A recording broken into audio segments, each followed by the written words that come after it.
You are listening to the Mohua show, where it's all about celebrating the Junoon among changemakers and their journey. No women made history with the blessings of the society.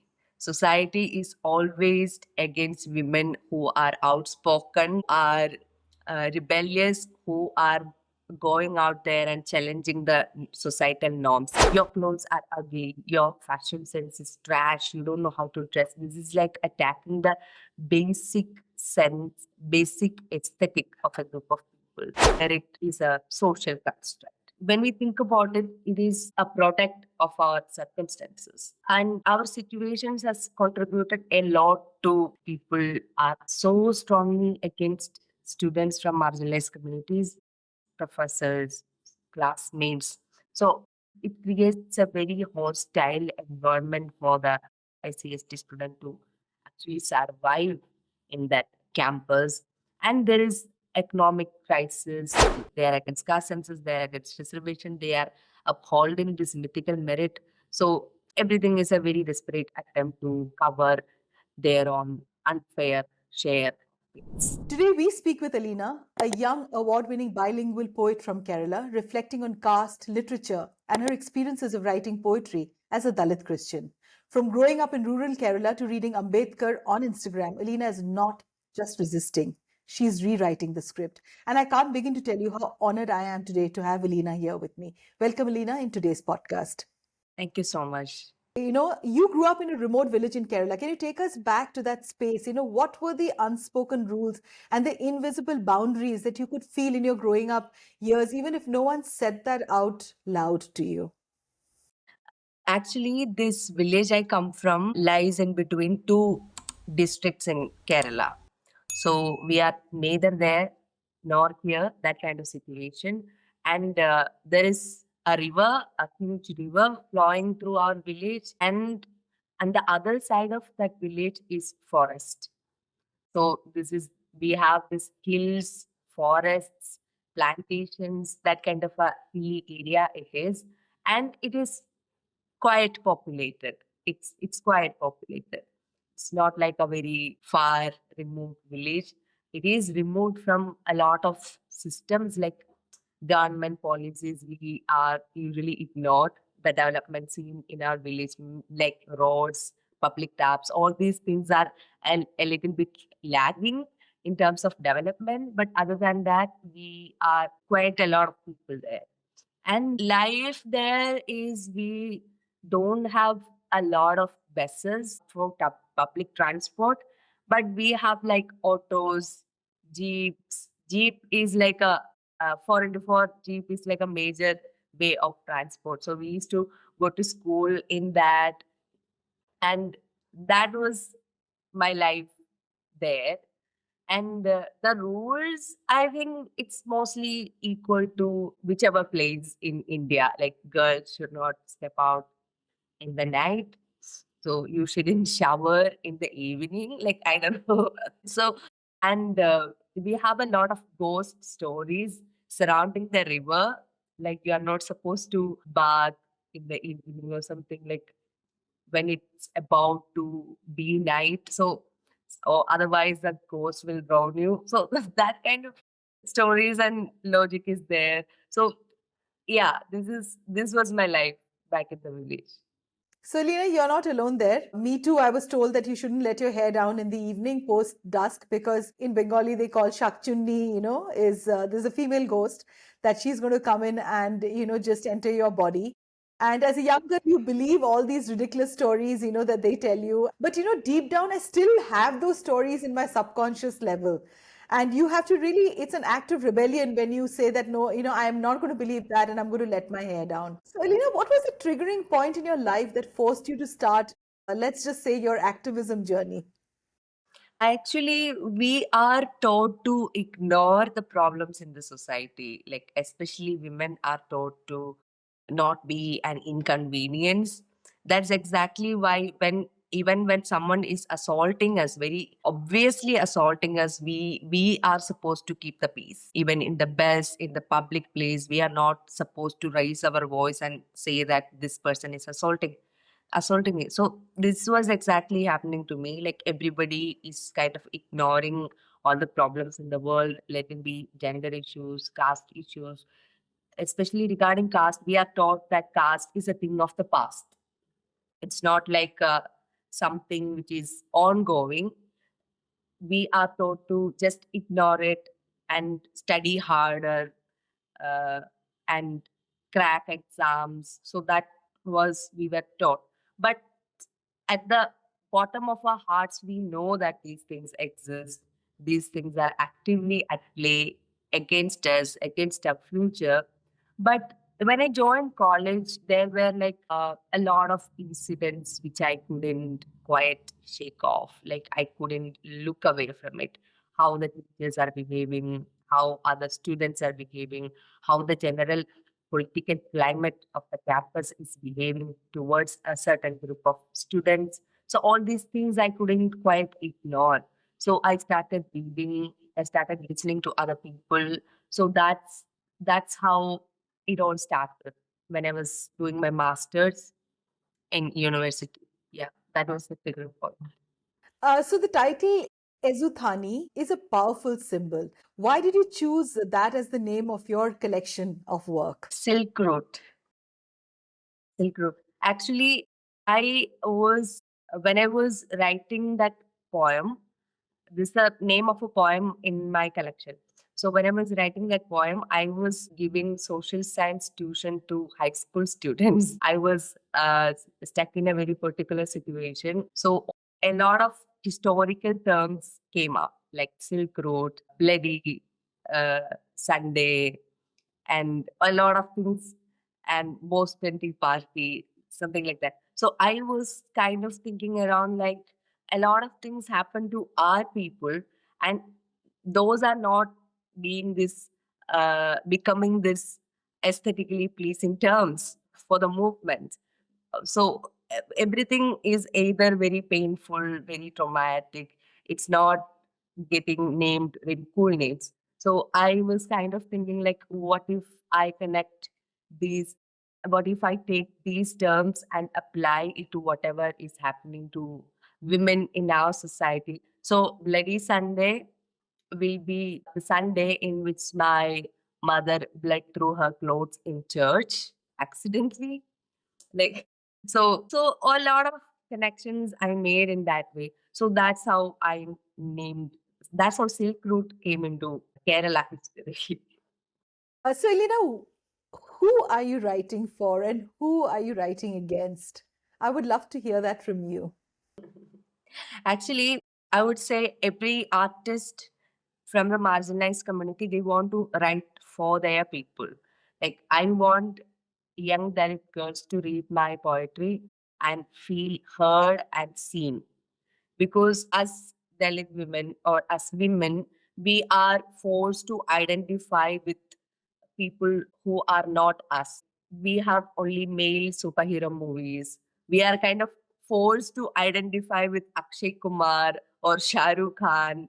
So our representation is mostly like women who are very meek, very shy, very hero oriented, housewives. That kind of, only that kind of examples are out there. So I feel like when a young woman or a young Dalit woman is reading my work, they don't have to force fit into whatever is written there. They have to automatically.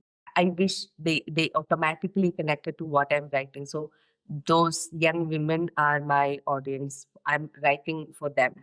But there are times we feel a lot of rage against the collective malehood or the collective oppressive forces, then we turn against them and address them and write about them. So there is a specific category of poems in which I address this oppressive classes and classes, and that is like maybe 10%, and the rest is addressing and speaking to my people.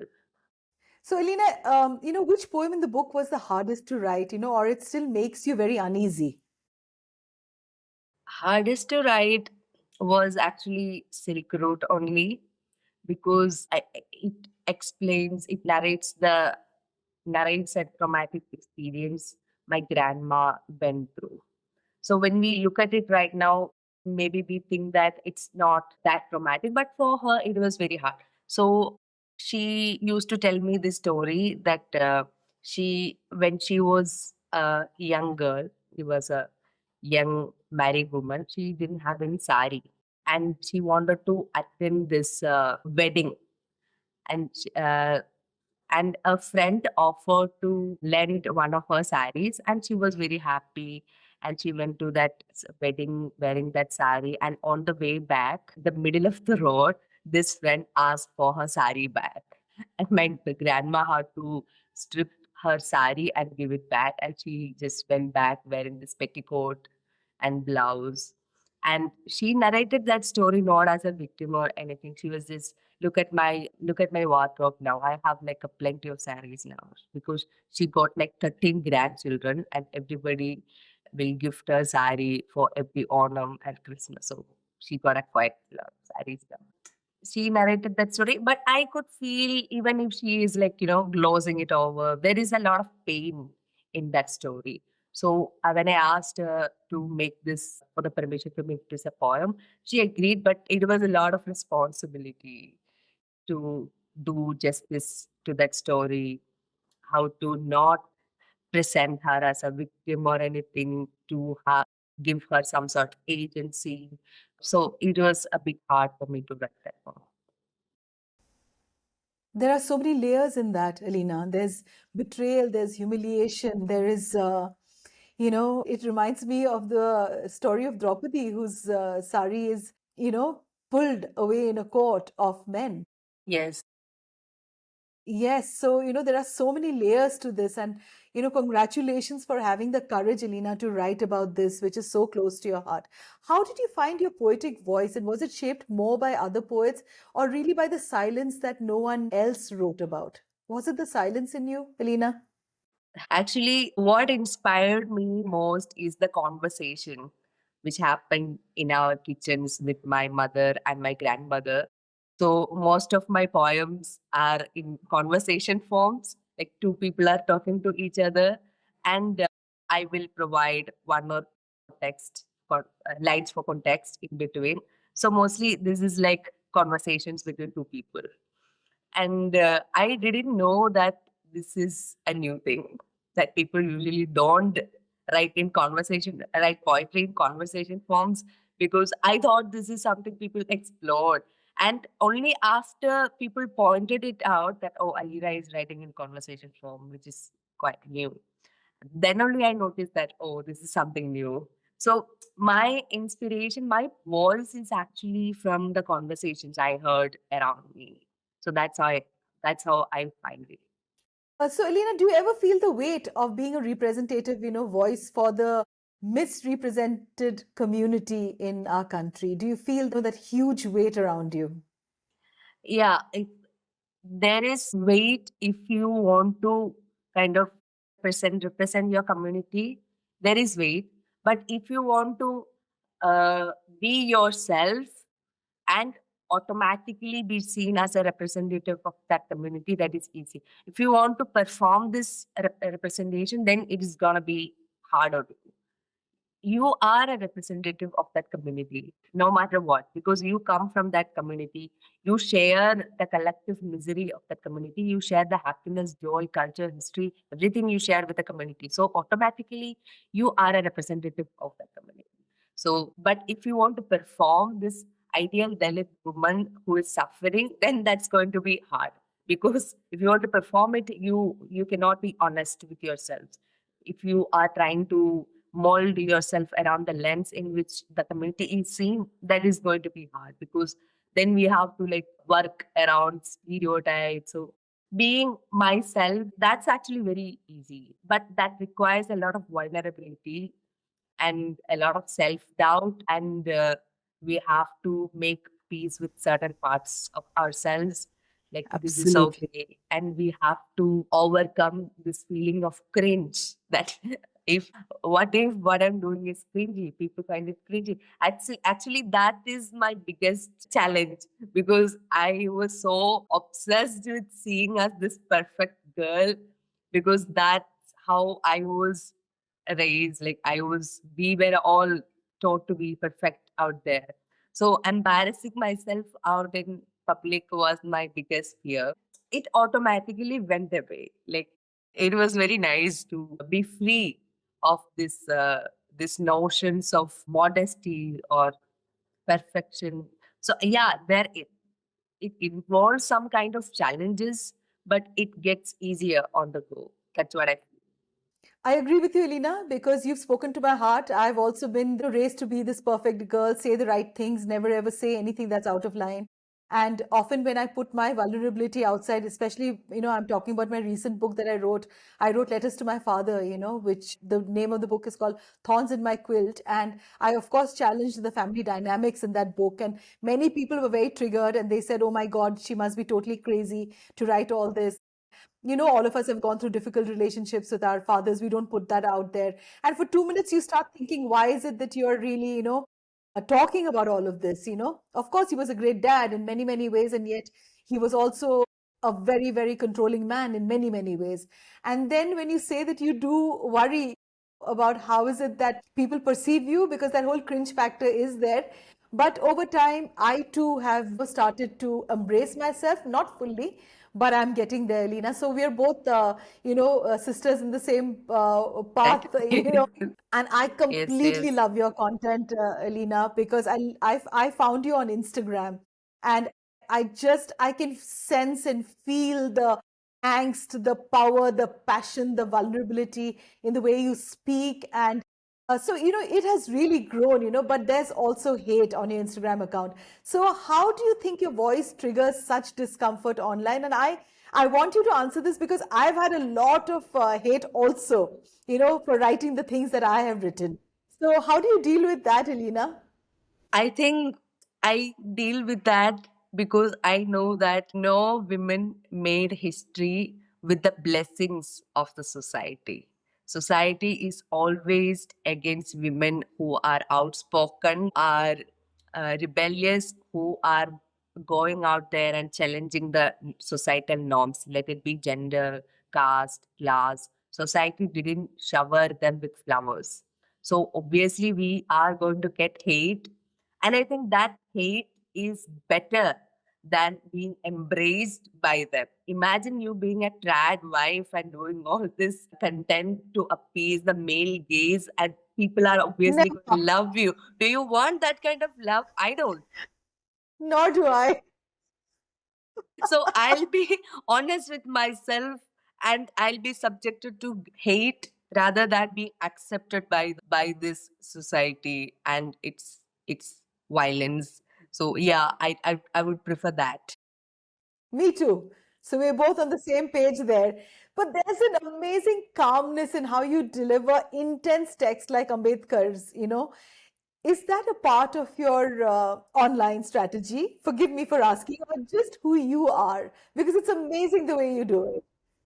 Yeah, actually, I think we I'm very calm actually. I am the calmest person out there. We don't come in calm anymore. Like, yeah, I think I don't even notice that I'm calm unless someone is pointing it out to me that I'm calm, because this is the natural, this is normal for me. So of course it's not a strategy, it is who I am, but still people feel threatened, right? So we can be the calmest people out there and still be threatened and trigger and touch a nerve or two of the people. So yeah. It's good the way it is. So, Elena, caste is often thought of, as a Hindu problem, but let's be honest. I mean, it's deeply entrenched in Christian, Muslim, and even secular spaces. So, what do you think the idea of caste purity continues to haunt religious communities that claim in inverted commas to reject it?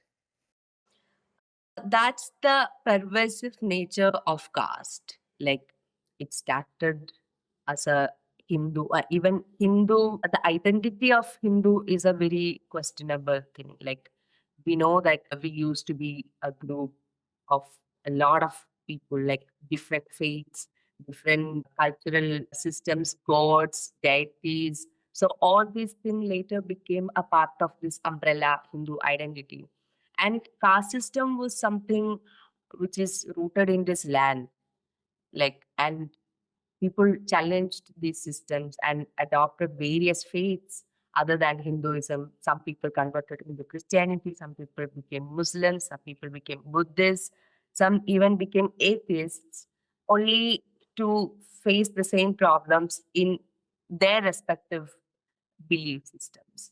So it is like so rooted in our society, in the Indian society. So it creeped into other foreign faiths such as Christianity, and so they adopted certain facets of this caste system and discriminated people converted from the Hindu lower caste, oppressed caste. So I think people in general they want to feel superior to someone. So caste system is like a tried and tested method to feel superior to others. So they just kind of adopted it. And Christianity has undergone a lot of Brahminization in India. Like when we look at Christianity in the world, Christianity actually wiped out a lot of indigenous practices, indigenous religious faiths, spiritual streams. Christianity has wiped out a lot of such things around the globe. But in India, Christianity is facing biggest problem. Like Hinduism is here, and Christianity is adapting a lot of Hindu not faith as in, but rituals like Mangal Sutra and everything. We have Christians that have Mangal Sutra. They have these festivals which is very identical to Hindu festivals. So the prasad, there are churches which offer prasad and everything. So Christianity adopted a lot of Hindu Brahminical customs. I don't know if it's for survival or it's for aesthetics. I don't know. But along with all this Mangal Sutra and prasad and everything, they adopted caste system as well. Maybe it's because they don't want to be subjected to the discrimination Dalits are facing today. Maybe it's a survival tactic because obviously, if you look at Kerala history, Kerala had Christianity from early centuries, like by third or fourth century, Christianity was in Kerala, and even Islam was in Kerala before Hinduism. Hinduism, I think, is the last religion to come to Kerala. We had Buddhists, Jains, Christians, Muslims, and when Hinduism came and caste system also came, these Christians who were third or fourth century Christians, they claimed to be Brahmins converted by Saint Thomas. So they kind of claimed a position on top of this hierarchy on the pyramid, and they started claiming to be beyond or a part of the caste system, only that they are on top of it. So they also started acting like oppressors. So in Kerala, we have such situation. So it is a bit weird, absurd, tragic, and funny.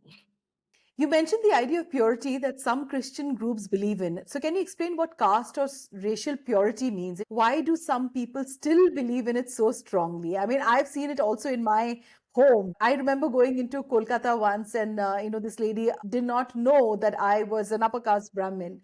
And I had touched her feet, and she was really old. She turned around and she touched my feet. And I almost died when she did that, because she said it's a sin if a Brahmin girl touches my feet. And yeah, I remember this so crystal clear, in Kolkata in years back. So tell me a little bit about, this whole idea of purity. This idea of purity is purely arbitrary and myth based. Some people desperately want to believe in, some people desperately want to claim this purity. In Kerala, we have a Christian group called Christians. They believe that they are descendants of Jews migrated to Kerala on 4th century, and they strongly believe that they are Jewish or they have this Middle Eastern ancestry, and they only marry within themselves. And they claim this racial purity. They practice endogamy so strictly, and there is a certain liberal progressive group within the Cananite Christianity who doesn't want to hang on to this racial purity, and they are trying to revive their culture. Like it's okay to accept other people matrimony, like it's okay to marry other Christians. We don't have to claim this racial purity because this racial purity is purely a mythical construction. And then they don't accept spouses from other Christian communities, and their adopted children won't be considered Kanadaya because there is no blood purity involved. And the children born through surrogacy are not considered Kanadaya either. So there is this claim that they just want to preserve their culture. That's why they are practicing endogamy. If you are preserving your culture or tradition, then why are you not accepting adopted kids? So, in itself, we can find that the importance they give to blood purity or lineage or legacy, it's purely based on uh, purely based on your birth. So, so this racial purity, some people desperately want to be superior to others, so they invent these kind of mythical stories to claim this superiority, which is really absurd and tragic. So this is the whole racial purity thing. So, Aleena, it's rarely discussed, right? It's never even addressed, this sort of endogamy in churches, which is an invisible evil. Why do you think so? And also, do you feel personally at risk for writing and speaking the way you do? Yeah, people just they only threaten. If as long as I'm not breaking the law of the land, I can say whatever. But we live in a very, very volatile na- political climate that anyone can Yes. file an FIR against you. But if that happens, I'll just face it. Otherwise, I don't see any other way because I am not going to dilute my ideas or I am not going to dilute my writings just to escape this scrutiny. But even if you do that, there is no guarantee that you won't be attacked, you won't be hunted down by the state. Because if they want to attack someone, they will do it regardless. There is no matter how hard you try to dilute your words, they will do it regardless. So recently, I heard a quote. I forgot which person said it, but there was this. I think this quote is from a political advisor in a very long, long back. And he said, if you give me 6 lines written by the most honest men of this country, I will find something in them to hang them. So that is the state we are going through right now. And yeah, the threats will come, people will be agitated and they'll try to do something, they'll try to attack you. Verbally, they can attack, but other than that, I don't think all these people are brave enough to cause actual harm. And even if it happened, I will just face it. That's what I think. Amazing, amazing, Aleena. I mean, I just have so much respect for you the more I talk to you. So, Thank you so much. Alina, even in so-called, yeah, progressive liberal households, the kind that, speaks of equality, feminism, secularism, there are quiet rituals of untouchability, a separate glass, for the house help, food served at a distance, caste never named but always sensed. And so, why do you think these subtle practices survive even among the educated and yoke? I mean, I've gone into so many homes and I've found that people who are cooking for them are given a separate place to eat and like they're never included, and yet they are all talking about equality, they're all talking about inclusion. So what are your thoughts on this? So their inclusion is just they want to be included everywhere, but they are not going to include others. That's this one sided Yes. empowerment, one sided inclusion. And it's not just like a very silly practice, it has benefits. Like you feel, I don't know how people feel good about themselves after offering a separate plate to their domestic worker. Like she is the one taking care of you. Your house is gonna stink if she is not coming for 2 days. So I don't understand why people feel proud after doing something as disgusting as discriminating their own domestic worker. But people still do it. People maybe they are drawing some immense happiness while doing it. Like, okay, I'm superior, this person is inferior, and I get to act superior because there is no consequences for me. So I think this is the kind of thought that is happening. And it's also very beneficial, like in terms like we can like, make them understand their place or something. I don't know. It's Yes. very it's pathetic. And the same thing happened in other liberal households as well, like especially my household. Like my my family claims to be very liberal, but in things regarding gender, like women are still supposed to act a certain way. Like maybe inside the house we'll be allowed to do whatever we want, but when we step outside of the house we are still supposed to adhere to all the societal norms of being a good girl. Don't make other people gossip about you, you should be a good girl. So this kind of double standards exist everywhere, and the only thing we are capable of doing is calling it out whenever we witness it. I think, yeah, that's what I think about this double standards in liberal households. Amazing, Aleena. You are bang on. You could be more correct than this, because I have passed through homes where they have this whole sense of being very pious when they're giving out leftover food that they won't eat, to the woman who's cleaning the streets outside. And they will ensure that their hands don't touch, and they give it from a distance. And they think that they're very, very liberal and they're doing this great act. And sometimes the food can be really stale and something that they will not eat themselves. They will give that out. So I've seen all of that too, Lena. It's so disgusting that people are so out of touch with humanity Yes, that they do this. It's like you don't think like a human. You're so conditioned to that idea that these people deserve to eat stale food only, or these yes, people deserve to eat leftover food only. The food you don't want to eat, you are doing charity, you are doing some kind of great act just by passing that on to someone inferior to you. And this so messed up. This is so absurd that people still believe that. We can only lament for their loss yeah, of humanity. yes. So sad. Only lament and feel really, really bad that in spite of so much around us, they're still not waking up. And, they're still in such deep slumber. So let's talk about clothes and caste. In one of your posts, you delve into the shifting perceptions, of chicken curry embroidery. It's one of my favorite embroideries. Once a symbol of luxury and exclusivity is now sometimes labeled as cringe. I did not know this, due to its widespread adoption by marginalized communities.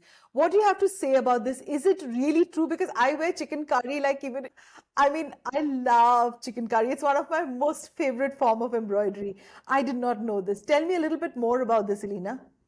It happens all the time around the globe when a marginalized group is adopting a certain way of life, let it be clothes, accessories, fashion in general, or vehicles, phones, everything. If a marginalized community is starting to adopt it, it loses its perceived value in the public. Like, oh, this thing is now accessible to these people. Now I don't want it. So that kind of attitude, to be Yeah, exclusive, to be seen as beyond everything, to be seen as unique.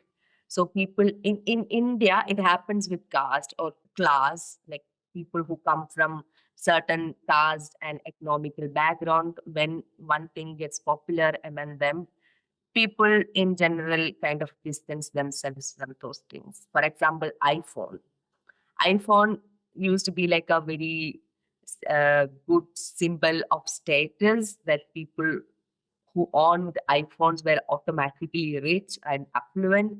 But now with EMIs, anyone can afford an iPhone. So this iPhone lost its status. Now these rich elites are moving towards the higher end phones from Samsung, because Samsung is still seen as something unique, and not as higher end phones are not as popular as iPhone. It is popular, but it's not that widely used.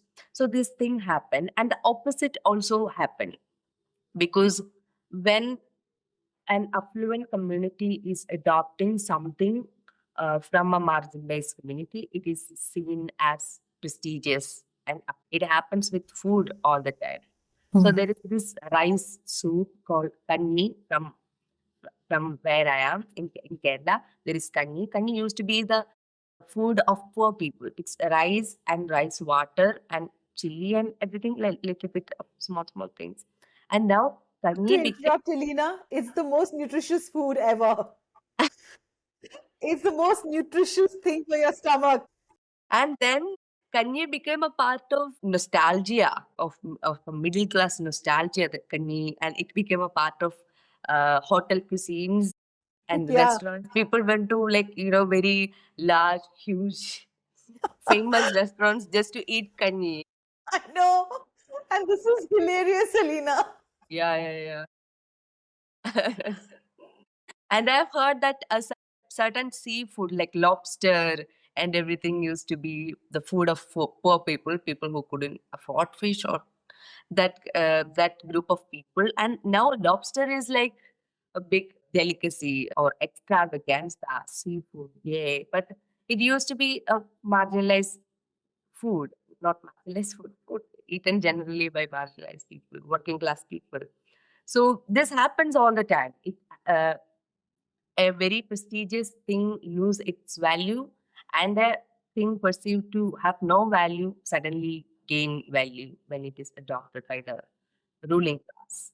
So in India, it happens on the basis of both caste and class, because class oppressed people always, most of the time, used to be caste oppressed as well, because caste and economic status is like very, there is this unholy union between these two concepts.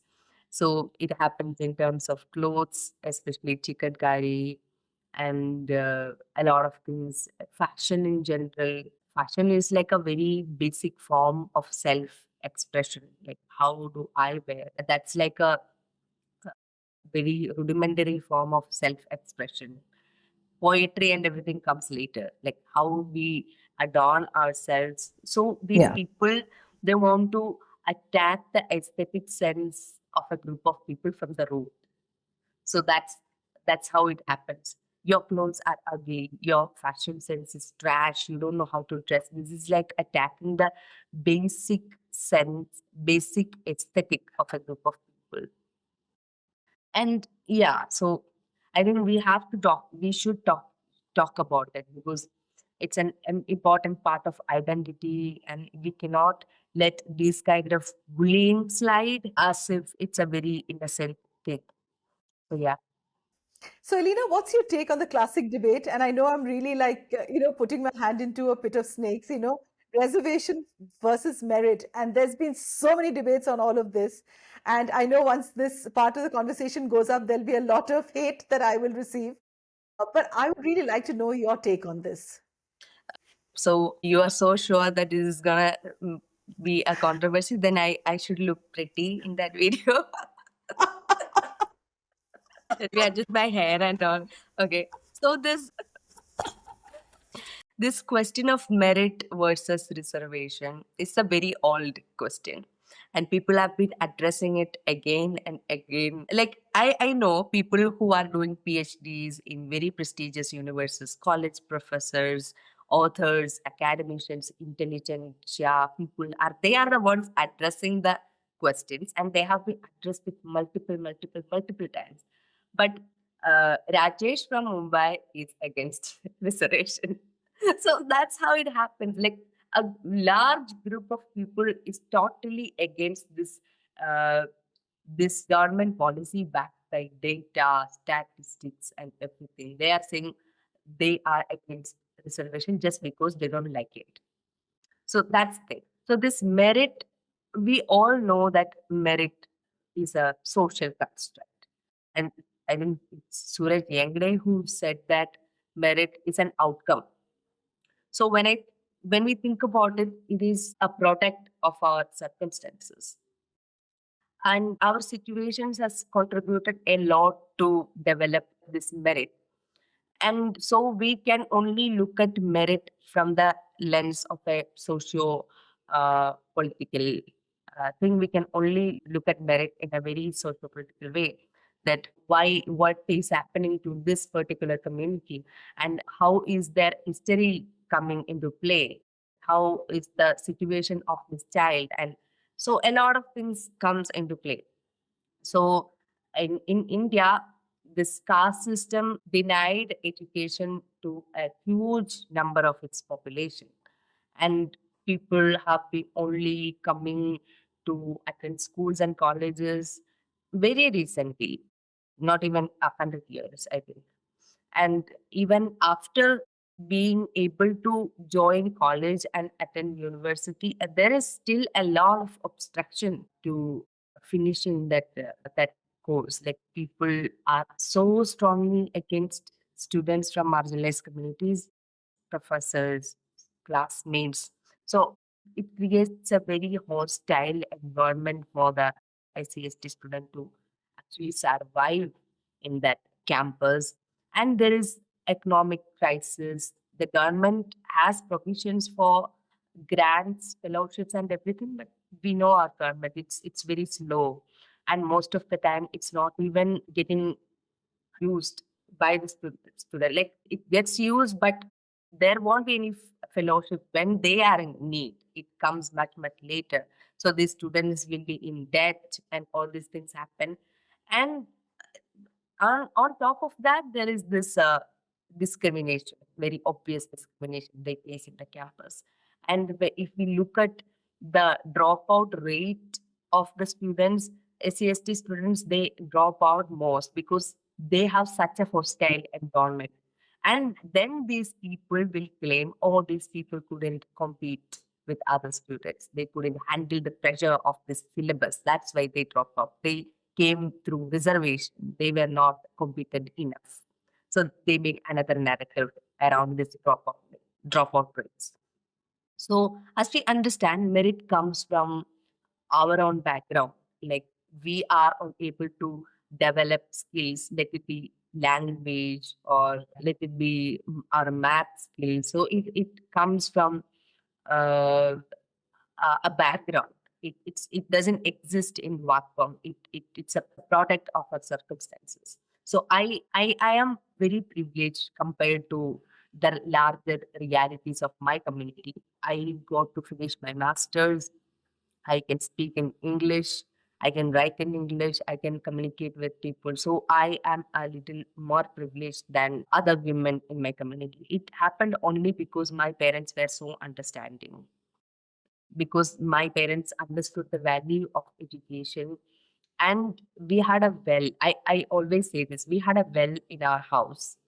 So I didn't have to uh, after public water taps, I didn't have to uh, go and stand in line to collect water every day early in the morning, because before going to school.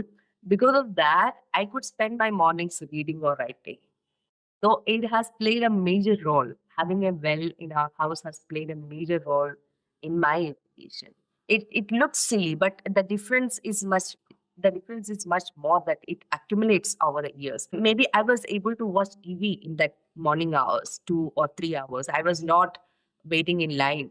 So all these things plays into this larger picture of this merit, and our government, social scientists, and everybody is taking this distinction into account, that they don't believe that merit exists in work.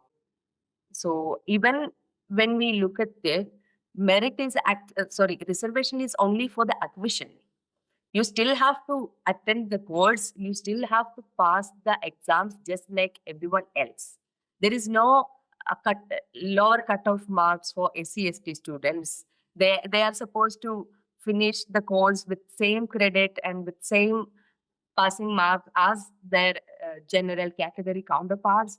So if they were not able to do that, they won't be awarded the degree. If they are failing in one subject, they won't be awarded the degree. So this reservation destroying this merit question is a very absurd question, because it doesn't take into account a lot of things which actually comes to play, and they overlook a lot of other things, because We know how Savarna networks work or Brahmin networks work. It doesn't. It normally it doesn't depend on any merit. It depends on networks.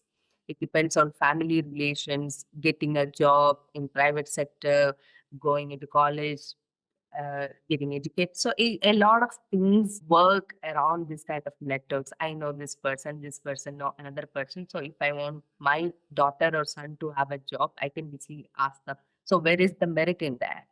There are like hundreds of thousands of people out there who are in desperate need of a job. We are just excluding them without even an interviewing for our daughter or son to have a job. So but in those situations, nobody asks about merit. Nobody questions the merit of that person. But government does it. When government designate 50% of the seat, which is not quite large considering the population of the reserved category. Uh, 50% is it's that's not the true number, and the rest 50% always go to the minority Savarna groups. So Savarna groups, they are overrepresented in colleges, other educational institutions. They are overrepresented. I don't think their community is more meritorious than my community. So this question of merit and this confusion over merit is just there to kind of mask their own dominance, their own unfair dominance. They are painting themselves as meritorious, so they deserve this thing. So actually, their position also comes from a lot of historical exploitation and a lot of privileges, which make them capable of getting overrepresented in a country of a billion people. So it's not normal for a community to hold that much uh, power over institutions in a democratic country. So that's why they are against caste census, because caste census will reveal the true nature of India. Because before that, they can just throw in the rhetoric like Dalits are owning BFW, Dalits are rich, the SC people are just abusing the system. Then why are they opposing the caste census? They can just say that, okay, this caste census will reveal the number of SC people who are actually rich. So they know that their rhetoric doesn't hold water, so they don't want the caste census to happen. Caste census actually threatens the Savarna dominance in every field. That's why they are so strong against the caste census. So everything like fit perfectly like a puzzle. They are against caste census, they are against reservation, they are upholding this mythical merit. So everything is a very desperate attempt to cover their own uh, unfair share. That's why I think it's a like a mess of everything. Like because there's a lot of things to say. I think I touched every Wonderful, Aleena. Aleena, I'm not going to let you go without you reading a few lines from your poetry for our listeners. Okay. So I'll just read a few lines from a poem called To the Foreign God Who Does Not Speak My Language. I'll read a few lines from that. The church I step on is built on the graves of my ancestors, so I don't mind if the incense smells slightly of bones burning or the wine tastes a bit like their blood and the altar curtains drip their sweat. I know it wasn't Holy Spirit who touched me, it was my late sister.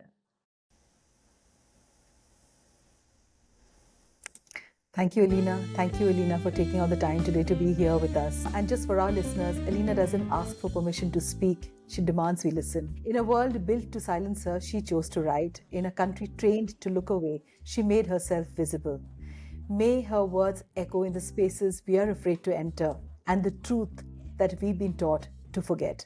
Thank you, Aleena. It's been an absolute honor to have you here with us today. Thank you. Thank you so much, Mohua. Thank you so much. I really enjoyed this conversation.